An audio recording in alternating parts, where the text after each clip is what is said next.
Hello दोस्तों, Ashok IAS में आपका स्वागत है। फ्रेंड्स, आपको पता ही होगा कि हमारी एपीवाईक्यू की सीरीज चल रही है। इसमें हम मेंस का एक प्रश्न डेली आप लोगों को अभ्यास कराते हैं, ठीक। उसी कड़ी में है। हमने कल जब मेंस का जो है 2013 का आखिरी प्रश्न चर्चा किया था। लगभग 4 प्रश्न आए थे, चारों प्रश्नों की चर्चा कर दी है, ठीक है। तो हमने एक सूचना दी थी कि हम इसी तरह से अगर आप लोग चाहोगे तो किसी एक विषय पर कोई एक विषय ऐसा हो जिसके हम जो है प्रैक्टिस के तौर पे एक प्रश्न डेली लेकर के है, ठीक। तो इसी कड़ी में मैंने सोचा कि एक राज्य व्यवस्था संबंधित जो है प्रैक्टिस का एक प्रश्न लेकर के आते हैं। तो यहाँ मैंने प्रैक्टिस 1 पेपर डाल दिया है, ठीक। इसी प्रकार से 2, 3, 4 इस तरह से हम अभ्यास कराते रहेंगे आपकी। तो इसको मैंने जो है प्रैक्टिस नाम दिया है। और जो हम लोग उसमें करते हैं पीवाईक्यू सीरीज में, उसको हमने डे और अभ्यास जो है डे 1 करके डाल दिया, ठीक है। यहाँ प्रश्न 1 चल रहा है, वहाँ पर डे 1, 2, 3 इस तरह से, ठीक। तो आप लोग ऐसा इन मत सोचिएगा कि यहाँ पर भी प्रश्न वैसे ही स्लाइड लगाई जा रही है, सब चीज़ें तो यहाँ पहले ही बता दी गई है, ठीक। तो चलते हैं। और इस सीरीज का तात्पर्य ये है कि जो भी हम प्रैक्टिस कराएंगे इससे राज्य व्यवस्था संबंधित या ज्योग्राफी संबंधित या जो भी इतिहास जो भी सब्जेक्ट हम लेंगे उसको पूरी तरह से कवर करने का प्रयास करेंगे कि जो भी आप सिलेबस पढ़ रहे हैं। जैसे आप लक्ष्मीकांत पुस्तक है आपकी, ठीक है, आप उससे पढ़ रहे हैं लक्ष्मीकांत से। तो आप लक्ष्मीकांत से जो है मैं आपको यहाँ पर बता दूंगा कि आज प्रश्न जो है संसदीय स्वरूप से पूछा जाएगा या संसदीय मॉडल से पूछा जाएगा, या संसद आप पढ़ लीजिएगा, विधायिका पढ़ लीजिएगा, कार्यपालिका पढ़ लीजिएगा, न्यायपालिका पढ़ लीजिएगा, ठीक है। इस तरह से मैं आपको बता दूंगा। अगले दिन वही प्रश्न आएगा, ठीक। मतलब प्रश्न भी लगा दूंगा, बाकी आप प्रश्न के आधार पर भी पढ़ सकते हैं, ठीक। इस तरह से मैं कोशिश करूंगा कि आपको प्रश्न दे दूं और आप उसकी प्रैक्टिस करिए। दूसरे दिन हम उसका मॉडल आंसर इसमें यूट्यूब में जो है चर्चा कर देंगे, जिससे आप उस क्वेश्चन को जो आप लिखे हैं उससे मिला सकते हो और दोबारा फिर से प्रैक्टिस कर सकते हो। इस तरह से अगर चलता रहेगा तो आपका जो है सिलेबस काफ़ी हद तक तैयार हो जाएगा। बाकी आप स्वयं से अपना सिलेबस तैयार करिएगा। ऐसा नहीं है कि मैं मतलब पूरा सिलेबस आपको यही पढ़ाऊँगा, बाद में आप कहने लगे कि आपने यहाँ सिलेबस पढ़ाया और उससे आया नहीं। केवल हम प्रश्नों के माध्यम से सिलेबस को तैयार कराएँगे तो आपको मेंस के प्रश्न हल करने में आपको समस्या नहीं आएगी, क्योंकि आप एक डे 1, डे 2 इस तरह से जो है अभ्यास कर ही रहे हैं पीवाईक्यू का। साथ में यहाँ पर भी करेंगे तो काफ़ी आपके पास कम से कम 500 से 1000 क्वेश्चन जो है एग्ज़ाम देते समय हो जाएँगे, ठीक है। अगर 500, 400, 500 अगर प्रश्न आप अभ्यास कर लेते हो तो आपकी अच्छी खासी तैयारी हो जाएगी। फिर जैसे ही आपका प्री निकल जाता है, ठीक? प्री निकलने के बाद आप लोग मेंस में जैसे ही डेली आप 20 प्रश्न हल करेंगे, तो जो है आपकी स्वतः हैबिट बन जाएगी। तो आप वहाँ पर आराम से निकाल लेंगे, ठीक। फिर हम कोशिश करते हैं कि निबंध का भी एक प्रश्न लेकर के आएँगे। अभी हमारा प्रयास कभी, क्योंकि हमारे पास टीम तो है नहीं, हम 2 लोग हैं, 2 लोग मिलके काम करते हैं, ठीक। तो इसलिए ऐसे ही चलता रहेगा। आप लोग जो सिलेबस जैसे राज्य व्यवस्था तो एनसीईआरटी, ठीक, प्लस एक कोई पुस्तक कोई भी, मैं लक्ष्मीकांत बोल देता हूँ, बाकी आपको राज्य व्यवस्था की जो भी पुस्तक कोई भी अच्छी लगे उसको आप चूज़ कर सकते हो, ठीक। इस तरह सिलेबस तैयार करिए, उसका एक प्रैक्टिस हम डेली यहाँ करा देंगे तो आपका ये सब तैयार हो जाएगा, ठीक। फिर आगे बढ़ते हैं। देखिए, हमारी जो स्ट्रैटेजी रहती है उसमें उसका पहला जो है, पहला तरीका ये रहता है कि मैं सिलेबस को पहले रखता हूँ, ठीक? साथ में पीवाईक्यू, तो पीवाईक्यू हम कर ही रहे हैं। तो यहाँ पर सिलेबस में क्या पूछा गया है? संसद और राज्य विधायिका इससे संबंधित प्रश्न पूछा गया है, ठीक? उसकी संरचना, अब संसद और विधायिका की संरचना, संसद और विधायिका के कार्य संचालन कैसे होता है, उसकी शक्तियाँ क्या हैं, विशेषाधिकार क्या है, उनसे उत्पन्न ये सब चीज़ें जो दी गई हैं, इनसे उत्पन्न होने वाले विषय करंट में आते रहते हैं। करंट से पढ़ते रहिएगा और बेसिक को रिवाइज करते रहिएगा, ठीक। इसी तरह से लिखा हुआ, ये हमने यहाँ पर नंबर चेंज कर दिया, 20 तक है।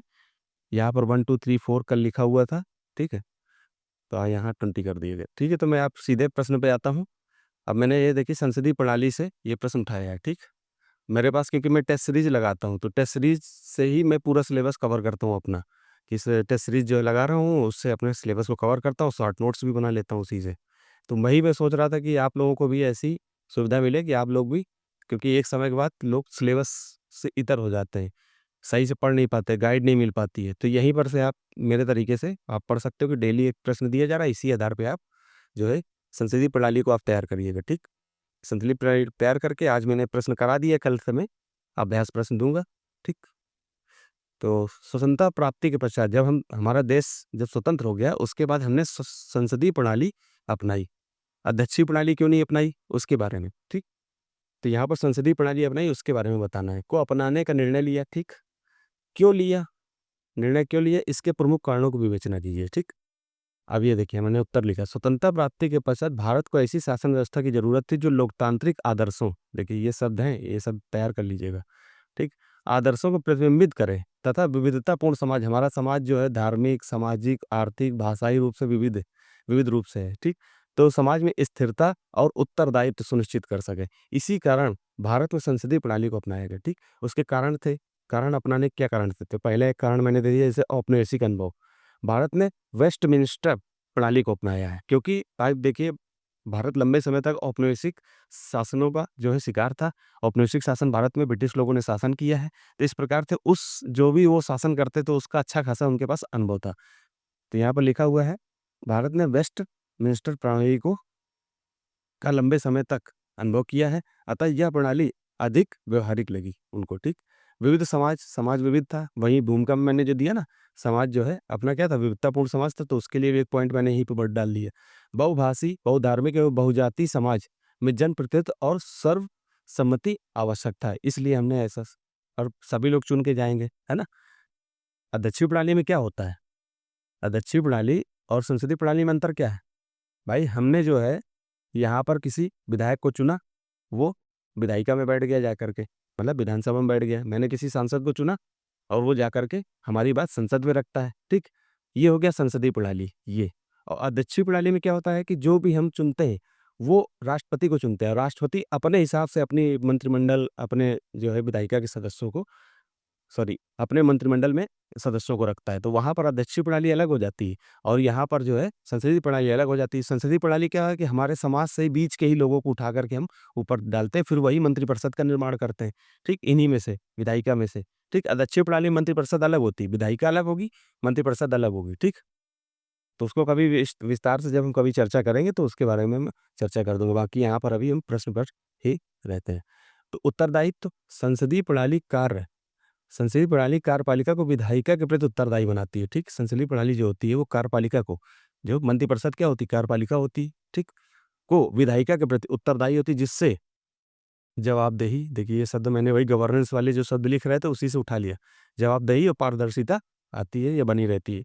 फिर हमने एक भारतीय परंपरा, चौथा पॉइंट डाला, भारतीय परंपरा में संवाद और सर्वसम्मति की परंपरा रही है, जो संसदीय प्रणाली में मेल खाती है, संसदीय प्रणाली से मेल खाती है। फिर आगे हमने देखा, ठीक, स्वतंत्रता, क्योंकि सिंपल प्रश्न था इसलिए मैंने केवल प्रैक्टिस के लिए आपको डाल दिया कि इस तरह स्वतंत्रता विद्रोह की विरासत, आंदोलन लोकतांत्रिक भागीदारी पर आधारित है। जो स्वतंत्रता आंदोलन जितने भी हुए हैं, स्वतंत्रता जैसे 1857 का विद्रोह हो गया, फिर 1947 का जो चल रहा था, तो उस पर जो हमने क्या कहा कि जो हमारे आंदोलन हुए तो लोकतांत्रिक भागीदारी पर आधारित है, सब लोग मिल करके ही शासन करने के लिए, देश को आज़ाद करने का प्रयास कर रहे हैं, तो जो कि इस प्रणाली में झलकता है, जो संसदीय प्रणाली है उसमें कहीं ना कहीं यही चीज़ झलकता है, ठीक।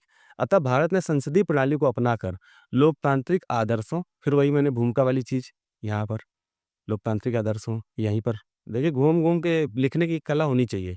लोकतांत्रिक आदर्शों की रक्षा और शासन को जनता के प्रति जवाबदेह तथा उत्तरदायी और पारदर्शी बनाने की नींव रखी, ठीक। सिंपल था इसलिए मैंने ऐसे घुमा के लिख दिया, बाकी आप लोग मुझसे अच्छा लिख सकते हैं, मैंने तो सिर्फ प्रैक्टिस कराने के उद्देश्य से ये प्रश्न लगाया है कि आप डेली जो है प्रैक्टिस कर सकें। अब देखिए कल के लिए आपको प्रश्न है, ठीक, इसको हमने डे 2, डे 2 का मतलब प्रश्न 2, ठीक। वहाँ पर पीवाईक्यू में कैसा चल रहा है, डे 2 चल रहा है, डे 1, डे 2, डे 3, डे 4 तक हमने करा दिया है। अब आज हम डे 5 का प्रश्न लाएंगे, ठीक। आपको पता ही होगा, कल मैंने उसको दिखा भी दिया था, ठीक है। तो यहाँ पर मैं पढ़ता हूँ, इसको पढ़ देता हूँ, आप लोग बाकी आप करिएगा। राष्ट्रीय आपातकाल भारतीय संघीय ढांचे और नागरिकों के मौलिक अधिकारों को किस प्रकार प्रभावित करता है, स्पष्ट कीजिए। बिल्कुल सिंपल प्रश्न है, क्योंकि इससे सिलेबस तैयार होगा और इसी से संबंधित प्रश्न घूम घूम के अगर आ गए, करंट अफेयर में भी काफ़ी चलता रहता है जब कभी, तो हो सकता है घूम फिर के कोई प्रश्न बन जाए, तो उस पे जो है आप लोग आराम से अच्छा खासा मटेरियल यहाँ पर हम लोग दे देंगे, इस तरह से बना करके आप उसकी प्रैक्टिस करिए, इंग्लिश में भी पढ़ लीजिएगा, ठीक। तो आपको जो है राष्ट्रीय आपातकाल पहले जो है, जैसे ही आप लक्ष्मीकांत या कोई अपने एनसीईआरटी पुस्तक से जहाँ भी आपको इस मटेरियल को, या गूगल से ही सर्च कर लीजिएगा, वहाँ पर आप इसको सर्च करिएगा। फिर उसके बाद जो है इसका प्रभाव देखिएगा कि भारतीय संघ पर क्या प्रभाव पड़ता है, संघीय ढांचा कैसा हो जाता है, एकात्मक हो जाता है, ठीक। और नागरिकों के मौलिक फंडामेंटल राइट्स कौन कौन से खत्म होते हैं, जैसे कि 20 और 21 नहीं समाप्त होता है, तो उसके बारे में क्या प्रावधान है, तो इन सबको पढ़िएगा, ठीक है। 20-21 कब कौन से संविधान संशोधन में हुआ, तो इसको पीटी के लिए भी काफ़ी हद तक आपको मटेरियल इसी से, जब इसको आप सर्च करोगे तो ऐसा तो है नहीं कि मेन सी के लिए केवल तैयार करोगे, पीटी के लिए भी तैयार हो जाएगा। तो फिर यहीं तक रखते हैं, ठीक। और फिर इसके बाद में डे 5 का प्रश्न 2014 का गवर्नेंस का लेकर के आऊँगा। आप लोग कमेंट में बताएँ कि अगर कोई और विषय चाहिए तो उस विषय पे ले आएँगे, लेकिन हमारी एक सीरीज़ चल रही है तो मैं सोच रहा हूँ उसी सीरीज़ के थ्रू आ जाए। कुछ बच्चों ने मुझसे बोला कि 2025 से कराइए। अब मैं तो पहले सोच रहा था 25 से ही कराऊँ, लेकिन बीच में ये ख़्याल आया कि नहीं, जब शुरू से परिवर्तन, क्योंकि शुरू में क्या है कि थोड़े से ईज़ी प्रश्न हैं। तो ईज़ी प्रश्नों से आप लोगों को भी लगेगा कि हाँ, हम तैयार कर सकते हैं। जब आपकी अच्छी खासी तैयारी हो जाएगी, अभ्यास अच्छा खासा हो जाएगा, तो हम 25 का भी ले लेंगे। ये ज़्यादा कमेंट अगर आएँगे, ज़्यादा लोग कहेंगे मुझसे, तो मैं 2025 का किसी भी दिन लेकर के करा दूँगा, उसकी प्लेलिस्ट अलग बना दूँगा, मुझे कोई दिक्कत नहीं है, ठीक? तो फिर यहीं तक रखते हैं। धन्यवाद।